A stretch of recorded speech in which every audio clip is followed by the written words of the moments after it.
The first time I heard it, I thought it was just static, a mess of white noise from the old radio in the corner of my basement. I had dusted it off while searching for my winter boots, a relic from my grandfather's time that seemed a tad out of place amidst the clutter.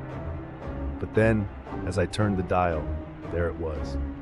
A voice, faint and crackling, whispering to me about the very thing that had kept me up at night for years, my fear of drowning. The voice knew, and it was laughing, like the gurgle of water threatening to pull me under. Intrigued and terrified, I found myself drawn back to the basement each night, compelled to listen as the station broadcasted my fears in eerie detail. One night it was spiders, another it was being buried alive. Each broadcast seemed to know me intimately, unraveling fears I had buried deep, and presenting them as if they were the top hits of a twisted playlist. It didn't stop there.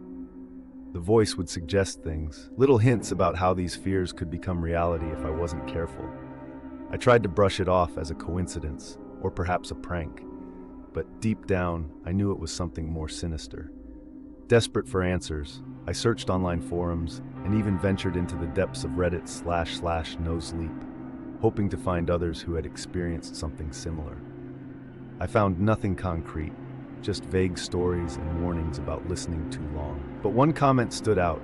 It mentioned a way to confront the fear, to face it head on by turning the dial all the way to the left and then to the right. I was skeptical, but had nothing to lose.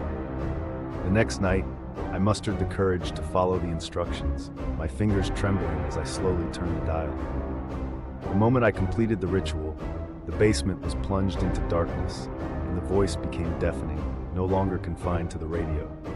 It surrounded me, whispering not just my fears, but my secrets, my regrets, everything I had ever tried to hide.